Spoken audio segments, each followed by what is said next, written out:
तो हम फिर से लेकर आ चुके हैं आप लोगों के लिए दिन भर की सभी ताजा और बड़ी खबरें। एक एक कर आपको सारी खबरों की जानकारी देंगे आज देश दुनिया में क्या कुछ हो रहा है। दरअसल सबसे पहली जो बिग ब्रेकिंग निकल आ रही, किसानों का बड़ा फैसला। कहा अगर मोदी सरकार तीनों काले कानून पर बात नहीं करने वाली है तो पहले से ही सुन ले, इसका कोई भी फायदा नहीं। जी हाँ, क्योंकि तीन काले कानून से नीचे कोई बात नहीं करेंगे। इसके बारे में आपको विस्तार से बताएंगे। वहीं पर दूसरी बिग ब्रेकिंग में हम आपको बताएंगे। जी हाँ, दरअसल किसानों के वकील की आत्महत्या करने से भड़के किसान, कहा मोदी सरकार को घुटनों पर ले आएंगे। जी हां, घुटनों पर लाकर खड़ा कर देंगे इस मोदी सरकार को। इसके बारे में आपको विस्तार से बताएंगे। वहीं पर तीसरी बिग ब्रेकिंग में हम आपको बताएंगे। जी हां, एनडीए ने दिया बीजेपी को मुंह तोड़ जवाब। दरअसल आप लोग बता दें, केपी सिंह ने, जी हां, केपी सिंह ने जैसे ही नीतीश का पद संभाला, अब उन्होंने जो यहां पर बीजेपी पर अपना बड़ा हमला बोल दिया। क्या कुछ बोला है जो यहां पर, उसके बारे में भी आपको विस्तार से बताएंगे। वहीं पर अगली बिग ब्रेकिंग में हम आपको बताएंगे। जी हाँ, राकेश टिकैत का मोदी सरकार को सीधा सीधा ऐलान। जी हाँ, कहा अगर 30 को 29 को कोई बात नहीं बनी तो फिर 66 दिन का विरोध। जी हाँ, ऐसे करके प्लस माइनस होता जाएगा और मोदी सरकार को शुरू से पाठ पढ़ाएंगे। जहां पर पाठ छूटा था वहीं से बात शुरू होगी। राकेश टिकैत ने बोल दिया सीधा सीधा। वहीं पर अगली बिग ब्रेकिंग में हम आपको बताएंगे। जी हाँ, दरअसल आप लोग बता दें, भाजपा को बड़ा झटका। जी हाँ दोस्तों, अब भाजपा को एक और बड़ा झटका लग गया। दरअसल आप लोगों को बता दें, तेलंगाना में जिस तरीके से बीजेपी रजनीकांत की तरफ अपना रुझान दिखा रही है, उसको यहां पर केपी मनु सिंह ने जो यहां पर सीधा सीधा कह दिया है कि छोटे भाई की तरह समझे बीजेपी अपने, जी हां, अपने आप को। इसके बारे में भी आपको विस्तार से बताएंगे कि तेलंगाना में कैसे जो है यहां पर एआईएडीएम ने जो है यहां पर कैसे मुंह तोड़ जवाब दिया है बीजेपी को। वहीं पर अगली बिग ब्रेकिंग में हम आपको बताएंगे। जी हां, किसानों ने कहा 16 रुपए दिन की भीख दे रही थी मोदी सरकार। जी हां, सम्मान निधि का इतना ज्यादा ढिंडोरा पीटा गया और जब जोड़ा तो सिर्फ एक दिन के 16 रुपए मिल रहे थे। अब सोच लीजिए 16 रुपए में क्या नंगा खाएगा क्या और निचोड़ेगा क्या। इसके बारे में भी आपको विस्तार से बताएंगे। वहीं पर आप लोग बता दें, किसानों के वकील की मौत पर विनोद कापड़ी ने जताई नाराजगी। कहा देश किस ओर बढ़ रहा है, मोदी सरकार एक एक कर किसानों की जान ले रही है। इसके बारे में भी आपको विस्तार से बताएंगे। तो सारी खबरें एक एक करके देंगे। फिलहाल खैर चलिए बढ़ते हैं सबसे पहली और सबसे बड़ी खबर की ओर। दरअसल दोस्तों आप लोग बता दें, अगली जो बड़ी खबर निकल कर आ रही, जी सीधा सीधा कर दिया है ऐलान। राकेश टिकैत का कहना है कि सरकार को पहले से ही पाठ पढ़ाया जाएगा। जी हाँ, जहां पर यह बात रुकी थी बात वहीं से शुरू की जाएगी। ऐसा नहीं है कि 1 क्लास से डायरेक्ट जो यहाँ पर कॉलेज में पहुंच गए। यानी कि बेसिकली राकेश टिकैत का कहना है कि जहां पर बात रुकी थी बात वहीं से होगी। अगर सरकार हर तरफ कहती फिर रही है कि ये किसान कानून तो हित में है किसानों के, और दूसरी तरफ हमें बार बार चिट्ठी भेजकर हमसे बात करना चाह रही है, या तो सरकार हमसे बात करे तो एक बात समझ ले कि 3 काले कानून तो वापस लेना ही होंगे। इसके नीचे कोई भी बात नहीं करेंगे, चाहे कोई भी ऑफर दे दे। यानी कि दोस्तों बेसिकली मतलब यह है किसानों का कि अब इसके ऊपर कोई भी ऑफर दे वो कोई मत मायने रखता ही नहीं है।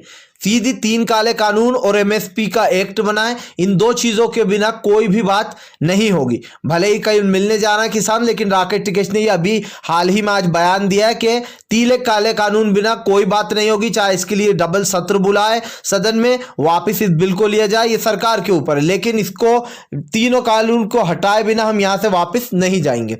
फिलहाल खैर चलिए बढ़ते हैं हम एक और अगली बिग ब्रेकिंग की तरफ। बताएं दोस्तों, अगली जो बड़ी खबर निकल के आ रही, लगता है आजकल बीजेपी के कुछ खास अच्छे दिन नहीं चल रहे। जी हाँ, तभी तो बीजेपी को जो है एक के बाद एक सभी आंख दिखा रहा है। अब हम आप लोगों को बता दें, एआईएडीएम पार्टी जो है यहाँ पे तेलंगाना की, जिसके साथ बीजेपी जो है यहाँ पर आप लोगों को गठबंधन करने वाली थी। अब ऐसे में आप लोगों को बता दें, एआईएडीएम पार्टी जो है छोटो, उन्होंने कहा है कि बीजेपी को छोटा भाई बनकर रहना पड़ेगा एआईएडीएम पार्टी का। जी हाँ, प्रधानमंत्री सुन ले, ये बात क्यों की गई अब आप सोच रहे होंगे। दरअसल आप लोगों को बता दें कि पीएम मोदी आजकल रजनीकांत से कुछ ज्यादा ही मुलाकातें कर रहे हैं और ये बात जो है यहाँ पर एआईएडीएम पार्टी को बिल्कुल अच्छी नहीं लग रही है।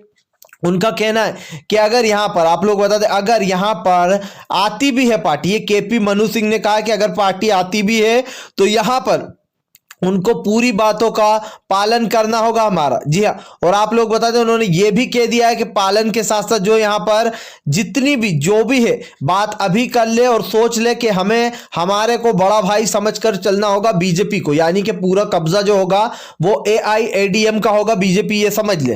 क्योंकि रजनीकांत से जब से ये मिल रहे हैं मोदी जी तब से जो यहाँ पर इनका जो गुस्सा है वो सीधा सीधा निकल कर सामने आ रहा है। अब देखिए यहाँ पर AIADM ने जो इनको चेता दिया। आजकल बीजेपी के दिन दोस्तों 36 कह सकते हैं ना कि बहुत ही बुरे चल रहा है। एक तरफ किसानों का प्रदर्शन, दूसरी तरफ एक एक कर सब बीजेपी का साथ छोड़ रहा है। इधर AIADM ने जो है यहाँ पर सीधा सीधा जो है KP मनु सिंह ने मोदी सरकार को जो चेतावनी दे दी, वहीं दूसरी तरफ पंजाब में अकाली दल ने साथ छोड़ दिया बीजेपी का। उसके बाद अगर आगे चले तो हम आप लोगों को बता दें JJP ने भी अब जो यहाँ पर साथ छोड़ दिया है। तो यानी कि जितनी भी पार्टियां RLP ने जो यहाँ पर साथ छोड़ दिया बीजेपी का। तो अगर देखा जाए ओवरऑल तो बीजेपी की सत्ता अब हर जगह से हिल रही है, चाहे वो खट्टर सरकार हो या फिर जो यहाँ पर जिस तरीके से ये चल रहा है ये सब मामला, इसको लेकर एक के बाद एक बड़े नेता जो यहाँ पर अपने इस्तीफे दे रहा है, किसानों के समर्थन में आ रहा है। यानी कि अब तेलंगाना से भी बड़ा झटका लग गया है, क्योंकि AIADM पार्टी ने साफ साफ कह दिया है कि अगर गठबंधन करना है तो बीजेपी को अपना छोटा भाई मानकर चलना पड़ेगा हमें। जी हाँ, ये सीधी सीधी जो यहाँ पर बात की गई है। तो अब आप खुद सोच लीजिए कि किस तरीके से सीधा सीधा जो यहाँ पर जवाब दे दिया गया।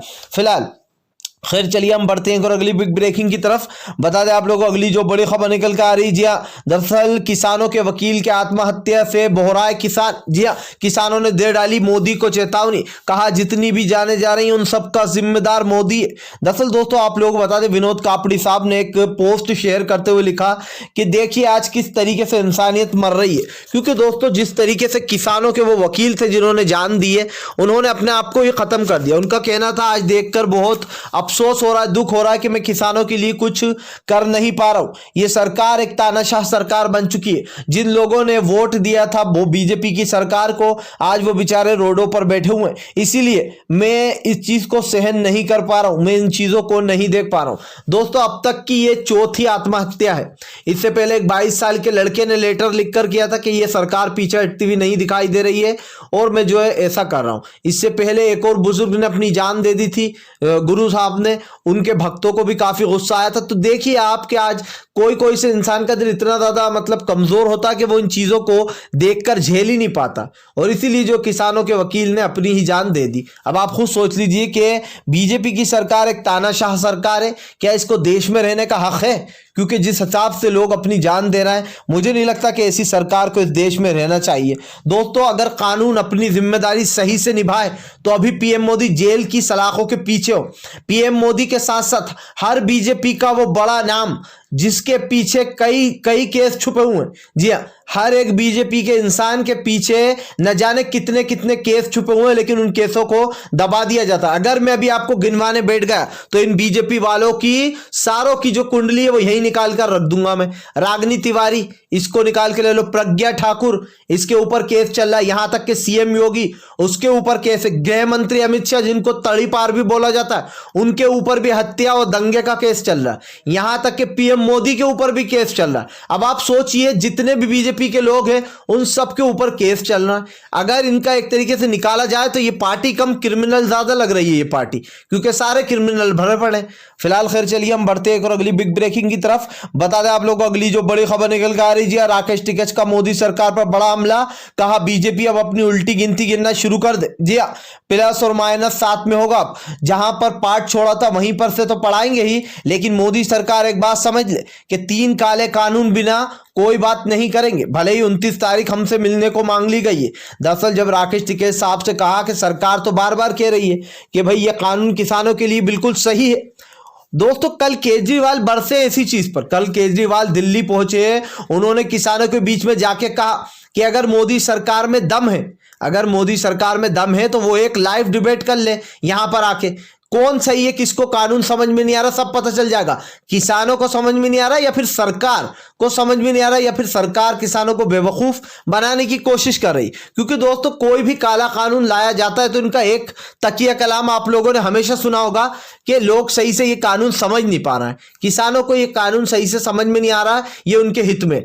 याद है आपको एनआरसी के वो दिन, यही ठंड का मौसम था और जब जो यहाँ पर महिलाएं बैठी हुई थी, जी हाँ, महिलाओं ने जबरदस्त धरना संभाल रखा था एनआरसी सीडब्ल्यू का शाहीन बाग में, तब पीएम मोदी अमित शाह से लेकर हर एक बड़ा बड़ा मंत्री क्या बोल रहा था कि यह कानून उनको समझ में नहीं आ रहा है, ये कानून तो नागरिकता देने का है, लेने का नहीं। इसी के साथ साथ इसकी जो दलाल मीडिया इन बीजेपी वालों की, या फिर यूं कहते हैं इनके जो प्रवक्ता है, क्योंकि वो मीडिया तो कहीं से लगती नहीं है, प्रवक्ता की तरह काम करती है सारी मीडिया, जो इनकी प्रवक्ता मीडिया वो जो है यहाँ पर सपोर्ट में उतर आती है कि जरा इस कानून को देखिए, बहुत फायदा है। सोचिए आप, जो बीमा पॉलिसी बनाई गई थी किसानों के लिए, उसको प्रधानमंत्री ने 3 साल बाद चेंज किया, क्योंकि उसमें कई किसानों को जो बीमा किया गया था उनकी फसल का मिलेगा, कुछ नहीं मिला। 3 साल बाद उसमें उस कानून को संशोधन किया गया और बदल दिया गया। अब कल रक्षा मंत्री राजनाथ कहते हैं कि आप 1-2 साल इसको अपनाकर तो देखिए, अच्छा नहीं लगा तो इसमें संशोधन कर देंगे। क्यों भाई, संशोधन क्या 2-3 साल बाद किसान फिर आएगा, फिर आंदोलन करेगा और फिर इस बिल को सही कराएगा। लोगों ने कहा यह आंदोलन सबसे बड़ा आंदोलन बन चुका है। अगर इस आंदोलन में भी मोदी सरकार जो यहाँ पर लोगों को फेल करने का सोचेगी और अगर यह आंदोलन सक्सेसफुल नहीं हुआ दोस्तों, तो समझ लेना कि ये दो देश जो है फिर से एक बार गुलाम बन गया। एक बार हम अंग्रेजों से आजाद हुए थे, इस बार जो यहाँ पर बीजेपी के जो काले अंग्रेज हैं उनमें आप लोग जो यहाँ पर फंस जाओगे। तो जिस तरीके से ये बात चल रही है, इसको मद्देनजर रखते हुए पूरा फैसला यही निकल रहा है कि बीजेपी की हर जगह से धुलाई हो रही है। स्मृति ईरानी के पर भी भड़के किसान, स्मृति ईरानी को लेकर किसानों ने कहा कि गांव की औरतें इंतजार कर रही हैं उनका। कल वो भी गई थी, जो है भाजपा के एक मंत्री किसानों को समझाने गया। असली किसान दिल्ली में बैठे, ये ना जाने कहां अपना मुंह काला कराने गए थे, कौन से खेतों में घुस रहे थे जहां पे किसान बैठे हुए थे, हमें तो वो दिखाई नहीं दिए। यहां पर क्या दिल्ली में झक मराने क्यों नहीं आ रहा बीजेपी का एक भी? जब पूरे किसान यहां पर जत्था का जत्था बैठा है तो बीजेपी वाले जो यहां पर कहां जाके वो जो है अपना मुंह काला करा रहा है, ये जरा उनसे पूछा जाए। खैर, अगर आप भी जो यहाँ पर शांतिपूर्ण ढंग से पीएम की इन सभी गलत नीतियों का दिल से विरोध करते हो और आप मानते हो ये तानाशाह सरकार है, इसको उठाकर कचरे के डब्बे में फेंक देना चाहिए, तो आपको इस वीडियो को लाइक करना है, ज्यादा से ज्यादा शेयर करना है और हमारे चैनल को सब्सक्राइब करने के साथ साथ पास में एक घंटी आएगी यानी कि बेल आइकन, उसको जरूर दबाएं ताकि हमारे हर वीडियो की अपडेट आपको मिल पाए।